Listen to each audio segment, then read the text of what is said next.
Today, in part two of our George Romero zombie movie franchise fix discussions, we have some continuing thoughts on that.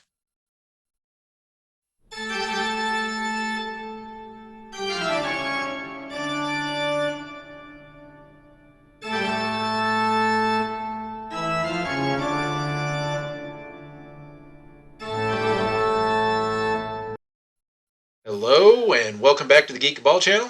My name is Jim. And Bob? And today we're going to further our discussions on the George Romero zombie movies. We had our initial thoughts, we got it out there, but then realized that, in discussing things that we obviously leave things out because we don't write anything down. So, Yes, that is the downside of the writer's strike. because we don't write Our anything. writers are on strike, if they existed. Yes. Our imaginary writers. Yeah. Our AI writers. Yeah, Chat GPT is on strike. Or not. We actually are reading a script, but it's written by Chat GPT, so. Yes. Something about, support your robot overlords. Yeah. Yeah. Something like that. I plan on going the cyborg route myself. Yep. So. But yeah, so as Jim said, as I was editing the video for the first one, I realized that we kind of took for granted that everyone knew the plots to the 6 movies and didn't really talk about them. And then as I was thinking about that, I was like, well, I could have probably done a better job of explaining how I would intertwine them. So I'm going to try to keep this short, but that never works. So here goes. 2 hours later. Yeah. This is where you need to enter that 2 hours later SpongeBob reference in there. Okay. So the original Night of the Living Dead, as well as the color remake from the 90s, have the same basic plot. There's a woman named Barbara and her brother Johnny are visiting, I think it's their mother's grave. It's out in the middle of nowhere. And Barbara, very unfortunately for what's about to happen, is terrified that the dead are going to come back and attack her. It is not her day, because that is exactly what happens. Although they kill her brother first. And so she escapes and winds up in a farmhouse. There's a zombie in there. She takes it out. And then Ben, he shows up in a truck, takes a couple more of them out. They hide in the house. A little bit of time goes by. Some stuff happens. And oh, lo and behold, there's like 4 or 5 people down in the basement. A kid whose uncle owns the house, his girlfriend, an older gentleman, Cooper, his wife, and their daughter who has been bitten. We only know she's been injured. We don't know she's been bitten until later in the movie. And we don't know what that means until later in the movie, too, which means she's going to die and turn into a zombie. So, the movie is kind of a power struggle between some of these people, mainly Ben and Cooper. And then a major difference between the black and white and the color version is that in the black and white, Barbara is basically a bump on a log. The color version, she has far more agency. Why I prefer the color version, plus the fact it's in color. I'm not like some snob that doesn't like black and white. Like, there are some black and white movies that are good, like Casablanca is excellent, for instance, as well as The Treasure of the Sierra Madre. Got a thing for Humphrey Bogart movies, you know. Uh, I'll think of the name of the other one here in a moment. That's really good. The Maltese Falcon. But anyway, total divergence. We don't need to go down. So otherwise, we'll wind up talking about the Tales from the Crypt episode that uses old Humphrey Bogart footage to try to make it look like he's still alive, when in fact he's not, because it was in the 90s. But kind of a good episode. So they, various things happen. There's internal power struggles. And ultimately, everything fails. And in the original, everyone dies. Ben survives. But then the group of rednecks and cops that are just like roaming the countryside are like, oh, there's one, and they shoot him. And it's kind of ambiguous if by there's one they meant there's a zombie or there's a black guy. It's kind of ambiguous because it's the 60s and it could go either way on that one, because you can't help but notice all the people doing the hunting are all white. So, anyway, now in the color remake, Barbara survives, and Harry, the guy, the other guy with the daughter, until she shoots him. But everyone else dies. And then that one ends with like her kind of joining up with the rednecks and making some observations about their behavior versus the zombies' behavior, and they're all just like having a good old time shooting the zombies and fighting them drunkenly and all this, that, and the other. Then in Dawn of the Dead, the original version from the 70s starts off with the zombie plague already underway, but society hasn't completely collapsed yet. So, like, the police are still trying to maintain control, the news is still on the air, things like that. The police go to this apartment building because there's a standing order. You have to turn over the corpses so they can be destroyed, so they don't become zombies. And these people are, like, not doing that. So the cops go in, and ultimately, like, there's some definite racist action going on there. Uh, but the two cops that we follow throughout the rest of the movie wind up down in the basement. This preacher comes out of nowhere with a missing leg and everything, and he's like, "Oh, I've given him the last rites. Like, you can do what you have to do to him now." And the two of them kind of talk, like they come to the conclusion that these people still believe there is respect in death and things like that, even though all hell is breaking loose. And that's where the preacher gives them the warning of, like, for now you're strong, but I think not too long from now they'll be stronger because there's just going to be too many of them. And also, I believe that's where Ken Forey's character, who's the black police officer, is. I believe that's where he says that his father's grandfather, the Haitian voodoo priest, and he always told him that when there is no more room in hell, the dead will walk the earth. And that's as good a guess as any as to what's going on. So the two of them, the other officer, he's friends with the guy who works at the news channel who flies the helicopter, because this is back in the 70s whenever news channels would have a helicopter to fly around the city and be like, "Oh, news traffic chopper 1, there's a blockage on the I-65 expressway," and that kind of baloney. Well, he's the helicopter pilot, and he's like, "Yeah, we're getting the hell out of here." So they meet up with him and his girlfriend. The four of them fly out of there, and to set the stage for the kinds of people we're dealing with here, there are other cops there because they had to go to the dock to refuel the helicopter. And those cops are like, they're like getting into a boat, and they're like, "Where are you guys going?" Like, the island. Like, which island? Is like, any island, you know. And finally, the cop that's leaving on the boat's like, "Hey, you guys got any cigarettes?" Like, "No, all out." And after they shut the door and take off, everyone but the black guy pulls out cigarettes and lights them up, and he's just like, just kind of laughing, like, "All right, all right." So they go for a ways, and eventually they come across a shopping mall. And initially, it's just like some place to land, which it's kind of amazing that the shopping mall had a reinforced roof for a helicopter, but whatever. So they land, and they eventually realize there's a room that they can see through the skylights that's not connected to the rest of the mall easily. And so they go down there to rest for a while and kind of recoup. And then they're like, "I don't know, there's an awful lot of stuff in here. Like, let's go check things out."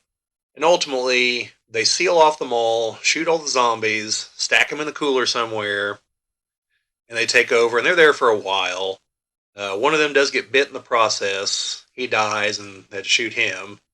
They buried him in a little kind of fake plant thing there in the middle of the mall, like where they got the fountains and stuff. It's a nice ceremony.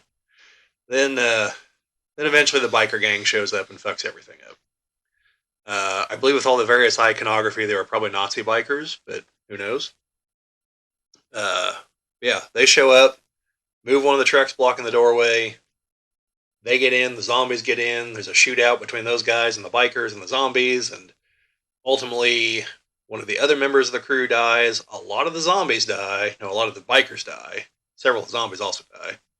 And then two of the people fly off in the helicopter that is low on fuel to parts unknown. We have no idea what happens to them.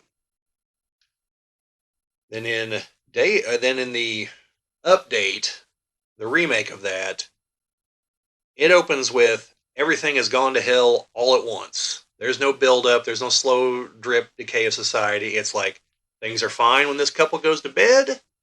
They wake up the next morning. The apocalypse is upon them. And main character, she escapes her house after the neighborhood girl bites her boyfriend in the throat. He becomes a zombie. She's got to fight the two of them. Gets out, makes a run for it. Comes across a cop, some other people. They all decide to go hide in the mall. They get in there. Some more people show up eventually. There's a guy in the gun store across the way. But ultimately, by the time they have to escape the mall, the parking lot is filled full of zombies. It's overrun completely.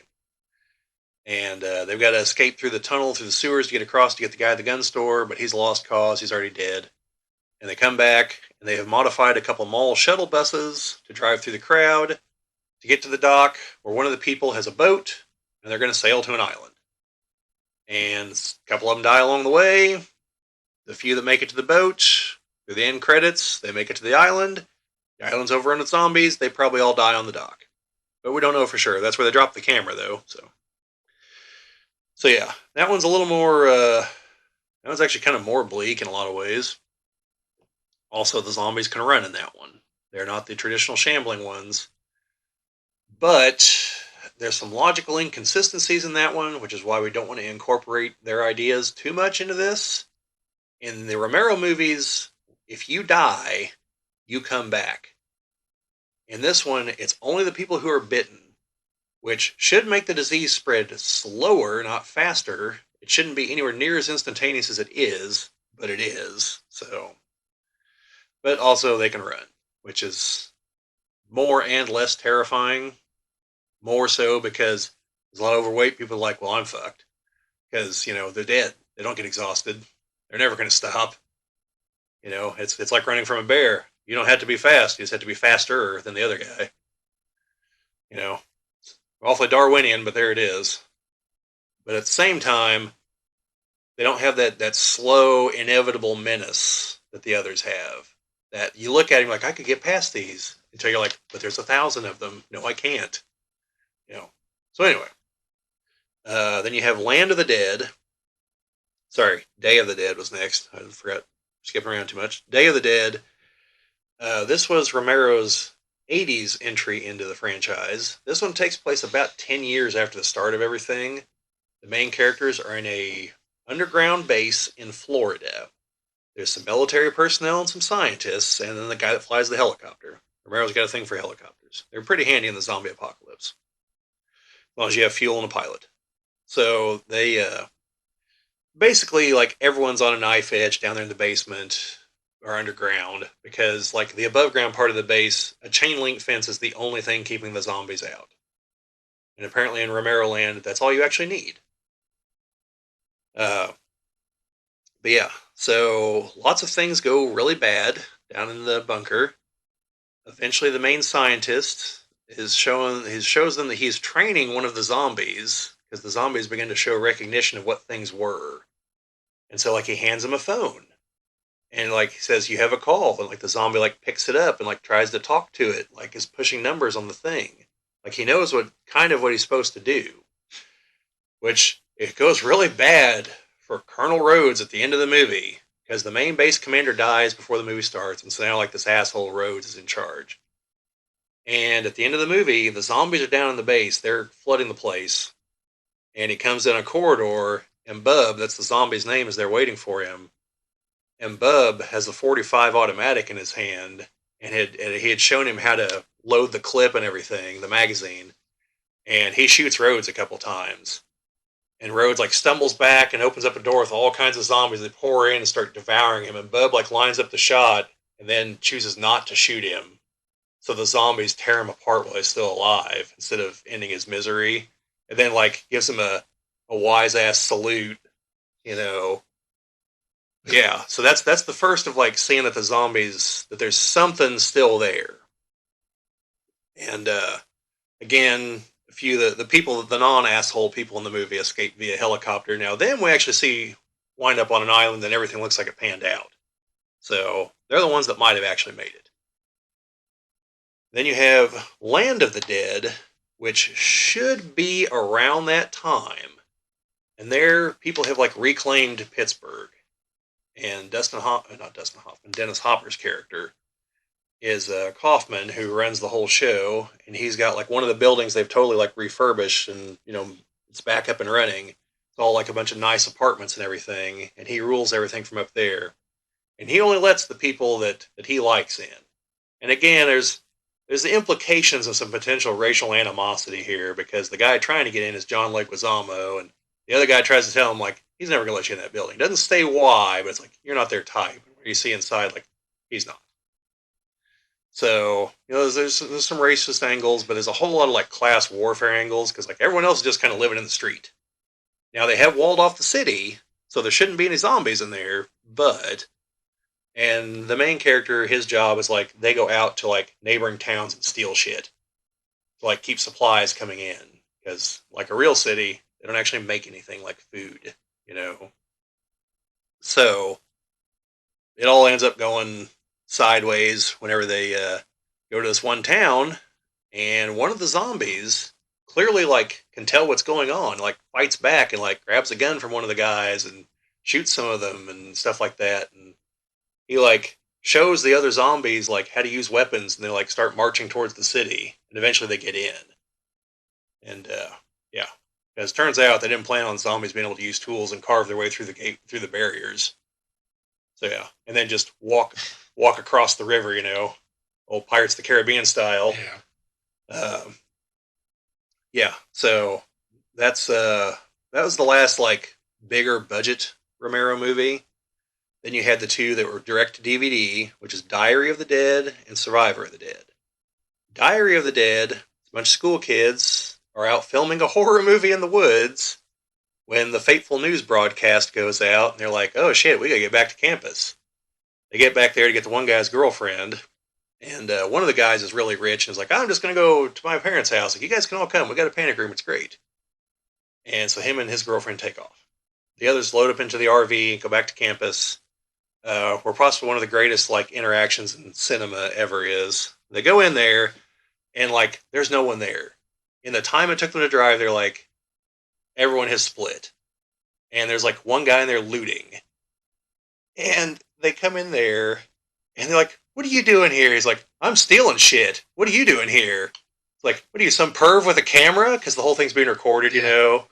And he's like, look, there's some perv with a camera in here. He's just yelling. He's like, ha ha ha, just takes off with the TV. And it's just like, that was great. So then they get the guy's girlfriend, they take off and uh, meander their way through. And like, it takes a while for them to accept what's going on. Because like one of them hits what's clearly a zombie. It was a state trooper that was like charbroiled from a car accident. And one was like, you just ran over a person. And like, the other's like, no, they were dead. Did you see them? There's no way they were alive. And if they were, she probably did them a favor. And you did it. You killed a person. Well, so then the girl just like walks off and shoots herself, but doesn't like do it right. So she's like still alive, but like part of her face is gone, Oh, jeez. And so they take her to a hospital. Well, fuck, there's nobody at the hospital either. And they run into some zombies. And well, they got to use a defibrillator on one of them, sides of the head, takes them out. And then the girl does die. And so she starts moving around again. And one of them's going to shoot her. And the professor comes up and he's like, I'll take care of it. And just, he's like, I've got experience in this area. He's, wasn't with the British service at some point. And yeah, he uses a bow and arrow through most of the rest of the movie. He finds guns distasteful. So yeah, they kind of meander. They go to one of the girls' houses, and like she kept trying to call her family. They didn't answer. Then she goes outside, and well, but all the cars are here. Like, what's all this blood in this one? Has to put down the family because they're all zombies now. Come across the Amish guy who's mute, and they're like, because he's coming up to him like, like, I think it's another zombie. Like, and he's like, no, hold on, because he sees him writing something on the chalkboard, and he's like, tells him he's mute. And then the next one's like, friends of yours, and points behind him is a bunch of zombies. And you see him chuck dynamite right at him, takes them all out. He doesn't last long though. He gets bit, so he takes his sickle and like turns it around and through his forehead and through the zombie behind him. Then they finally make it to the rich friend's house, and like they don't see anybody. The front door's wide open. And they finally come across the guy, and yeah, he has totally lost his damn mind. Like most of the people died, he just like chucked them into the pool in the pool house out back, and so that's where most of them are now, presumably weighted down. And yeah, eventually that all just goes to hell, and like two of the characters survive. It's the professor and the one girl who went to go to the school to get, and they just hide it out in the panic room and upload what they can to the internet while it's still up and running. So then survival. Oh, and at one point they come across a group of National Guardsmen who steal all their shit, and the main guy from that is the main character in Survival of the Dead, and he's one of the guards in Land of the Dead. And it's supposed to be the same guy. Like this, like there's some story about how he meanders to wind up there. But he has different names in the movies because of different studios. But it's the same actor. So he's the main character in Survival of the Dead, which is the army unit trying to get somewhere safe.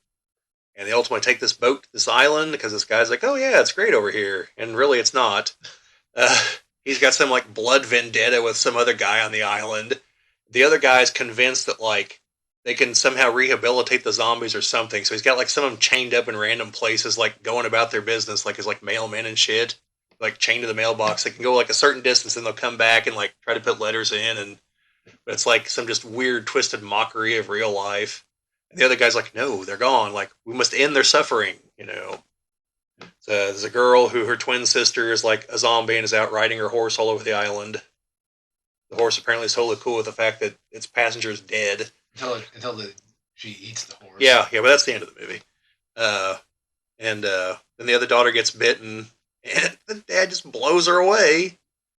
It was like, the hell was that? He's like, people are not going to tell me I'm indecisive. And it's like, you ass bag, you deserve what's coming to you. So him and the other guy both die. And like the final shot of the movie is there's zombie corpses like shambling towards each other and drawing on each other and shooting each other. So yeah, their zombie versions take each other out. Pretty good shots, apparently. So that's the plot synopsis for these 6 movies. So I think that the way you should go about it, because we talked about this in the other one, if someone were going to remake these movies, because it's going to happen sooner or later, you would focus the early episodes, if you do it like a show like we mentioned in the other episode here, focus on Night of the Living Dead, Dawn of the Dead, Diary of the Dead, and going into Survival of the Dead. And the way I would do it, because I misspoke in the other one, I would have the farmhouse be 10, 20 miles away from some other city, not Philadelphia, because that's where the other people come from in the helicopter. And I don't know what city they wind up in, because it never says. Maybe just use the name Evans City, because they mention that several times in Night of the Living Dead. Make it a little bit farther away. So have Night of the Living Dead, have all that basically play out like it did. I would probably have Ben survive, but Cooper and the rest, probably not. Maybe they're still alive whenever Ben and Barbara make a run for it to try to bring help back. We see that they don't make it because Cooper's daughter turns and kills his wife and him. But Ben and Barbara won't know that. And so they will show back up with the militia types at some point. Then you'll have the group that you'll have the people in the helicopter from the news channel a little bit into it, probably like second episode, third episode, once things are kind of really rolling, but you see the city will be falling apart, and that's when they make their move and wind up in the mall that's like 10, 20 miles from the farmhouse. And I would have some equivalent to the people from the remake of Dawn of the Dead make their way there. Maybe they're already there, maybe they show up later, but I would have, those two groups conjoined. And then one of the elements I would use to kind of introduce this is for the Night of the Living Dead segment, eventually they find a TV in the house and they start watching the news broadcasts. And what I would do is they would start watching the news broadcast and then kind of like a zoom in and then back out and you're in the TV station to introduce us to those characters. And I would create a few more characters, give them a little more depth there, like the news anchor and probably whoever's running the show. And we'll continue to see them after the news guy and his girlfriend take off. Because once they're in the mall, the news broadcast will still keep going. Show that they've still got some semblance of civilization left there in the city, and maybe they're like, oh, maybe we shouldn't have left, and but then we'll see like the outside of the city that, yeah, it's probably a good thing you did leave. They're like the last bastion of civilization kind of stuff. Somewhere in all this is where you need to introduce the character that will be like Dennis Hopper's character from Land of the Dead, the guy that's eventually in charge back in Philadelphia, and make it obvious that he's already some slimy fuckwad. And we don't need to be like oh, he had the best of intentions. No, he can be evil from the beginning. Maybe he's the guy running the TV station. I don't know. So, or alternatively, he's a member of the biker gang that shows up, because I would have the good old boys that are out in the country and the cops ultimately morph into the biker gang to assault the mall. And I would have Ben and Barbara have parted ways. Barbara's like, these guys are going to survive. Ben's like, yeah, but I'm pretty sure they don't like people that look like me. Like, awful lot of Nazi iconography here. Like, we're probably not going to get along. Sorry, Barbara, I'm out. And either he'll make it back to the mall, or we'll pick up back with him once we do the time jump or something. But have Barbara go like hardcore with those guys. Just really like take off with her character. They attack the mall. She'll survive that. Have little interactions with the various people there in the mall. We'd have to decide, like, the kids from Diary of the Dead, do they even make it here? Do they maybe make it to the farmhouse after it's been cleared out? And they, like, try to hold up there again? Or maybe they make it to the mall after everything's gone down? Maybe just before? Maybe they get robbed by the biker gang? Well, I think we had mentioned before about having them, like when the people are escaping the farm, they first see some them in the background, kind of doing Yeah. their own thing. They could have a shot where they're filming the farmhouse. Like, there's people in there. They're like, we can't worry about them. We got to get out of here. Yeah. And then they see them. They're like, hey, not everybody's a zombie, obviously, because those people are doing something. They're able to just catch a glimpse of them, or just see that. Well, obviously they're running away and they're being chased. Yeah, well, hey, maybe following up on that, they see him and they see a way, and they're like, hey, they're armed. Like, maybe we should go with them. You know, they meet up with them, and maybe that's where the split happens, where Barbara's like, they're dead weight. Like, I'm going with these guys. And Ben's like, well, we got to protect them, Just kids. And so they go with Ben. And we'll meet back up with them later on. Then, of course, we'll have the guy from Diary and Survival and Land of the Dead. He'll show up in there. He'll try to rob them, and they'll probably like go by the mall, probably as everything's going down, and be like, "Yeah, we don't want any part of that shit," And they'll take off. Then you have all that play out. You have to alter the plot to Survival of the Dead, because at that point you're going to want some of these other characters. Maybe Ben and the kids have also made it to the island, and maybe the prisoners, or they've got their own little hideout or something. And then collectively, whoever's left from that, between them and the army guys, they all end up going back to Philadelphia ultimately, and taking over, or not Philadelphia, it's Pittsburgh. And kind of they're there on like the ground floor, and eventually what's left of the biker gang shows up too. They kind of become like the military for that place, and it all kind of comes together in like some middle episodes, and that's where we'll meet the characters from some of the other characters from Land of the Dead, Day of the Dead. Like I said in the other video, make Day of the Dead, make the military outpost an outpost of the group in the city, and show a couple other outposts too, but concentrate on that one.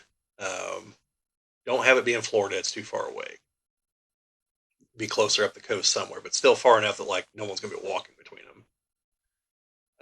And like helicopter is how they go back and forth, and fuel scares. It's difficult to communicate sometimes, and then ultimately, once we get to the end point, communication, they haven't been able to talk to each other in months. Both sides assume the other is destroyed.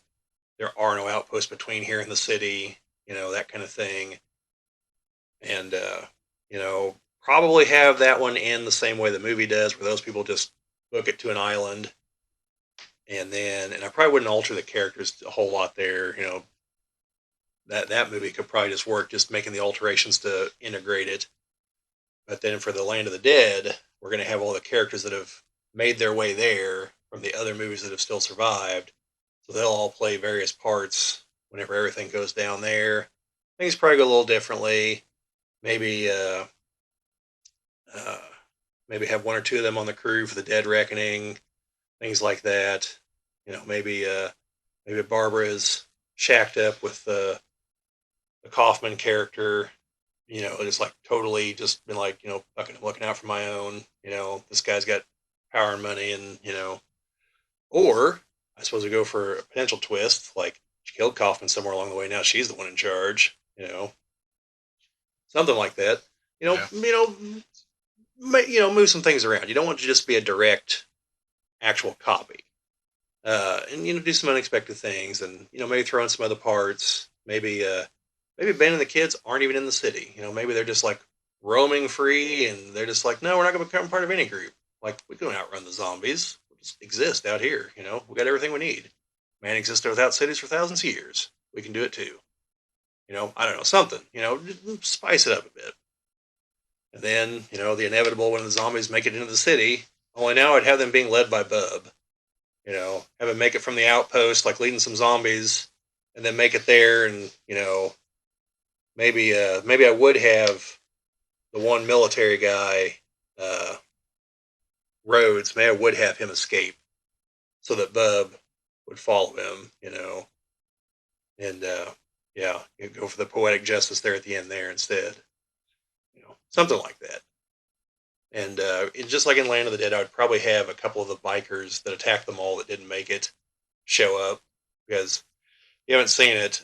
Tom Savini in the original Dawn of the Dead is one of the bikers, and he dies in the mall.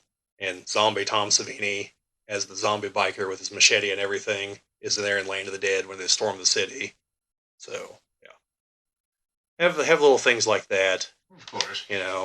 Maybe Harry Cooper from Night of the Living Dead made it out of the basement somehow as a zombie, and like he's there. Some of the other people we saw throughout the other movies, show them in the zombie army, things like that. But yeah, that's the way I would go with it. Intertwine things a little bit more. Uh, yeah, you know, kill people that you think survived because they survived in the others. Don't introduce some new characters. Like I said, I'd go a little bit more into the news people instead of them just being randos.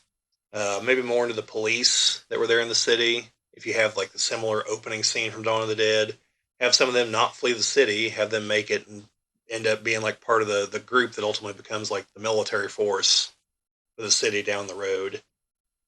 And again, along with the biker gang and things like that. So maybe the hillbillies that we see, and have it all coalesce. Show how it all got put back together somewhat, and then falls apart again. It's Yep. zombies. So yeah, that's what I would do anyway. So, Jim, any thoughts on any of that? Oh no, I say you've had more time to think about it than I have, and I think those are probably good points and a way of with knowing the sequence of events, being able to actually connect all of them together a little bit better. I think the first one we were more of like what to change, what not to change, and then now this is more of well, how could the whole story go? So, I think a TV series would be the better ways because Yeah, maybe give a shout out to another TV series. They'll meet a sheriff from Atlanta at some point, and he'll go his way, and they'll go their way, and maybe we'll have a played by an Englishman with a sometimes unconvincing Georgian accent. No, I shouldn't say that. Andrew Lincoln's great as Rick. Uh, oh, by the way, total side note, but definitely related. Uh, Apparently, we are finally going to get the "Hey, what's going on with Rick" movie for The Walking Dead finally. So, yeah. So I don't think I mentioned the other one, by the way. This is one little quick blurb. The reason why The Walking Dead is somewhat tied into this is because The Walking Dead started life as a Night of the Living Dead comic book. And because Kirkman knew that no one owns the rights to Night of the Living Dead, so they could just make the comic and call it that. And it wasn't until someone, I want to say someone at Image, but I could be wrong, was like, hey, why don't you just make your own zombie comic book? And so it morphed into The Walking Dead. But that's why The Walking Dead largely plays by the same rules as Night of the Living Dead. But it takes place in a universe where there are no zombie movies. Like, that's why they don't call them zombies. So, but and I suppose it is one other thing. At some point, the production would have to decide: are you actually going to call them zombies or not? Because the original movie calls them ghouls, which is the accurate term. Because I think I've railed against this in some other video before, but in case I haven't, ghouls are flesh-eating undead. Zombies are mind controlled through Haitian voodoo. Like, there's a difference, but movie-wise, they've all become zombies. But the original movie never calls them zombies. Dawn of the Dead uses the word once, and I'm pretty sure the other movies don't ever use them. Don't ever use the term, which is why there's a joke about it in Shaun of the Dead. Whenever they're getting ready to leave Sean's house there, and Ed's like, "Oh, the zombies are over there," and Sean's like, "Don't say that." It's like, "What? The Z word?" It's like, "It's ridiculous. We're not going to use that." And it comes up again later on in the movie. But yeah. So, and I suppose that could be another shout out is, meanwhile in Britain, show something. But also, like we said in the other, would not explain what's happening. Throw some theories out there, but don't define it. Just make sure the showrunner knows what it is, so it's internally consistent to whatever that is. But yeah, that's pretty much it. So, like I said, I just wanted to, as I was editing the other video, I was like, I really should have explained some of these things just a little bit better. So explanation has been achieved. So. Yes, there will not be a part 3, probably. So, I can't guarantee what will happen in the future, but well, we could always revisit the subject on the podcast, and yeah, especially if someone decides to do this at some point in the near future. Yep.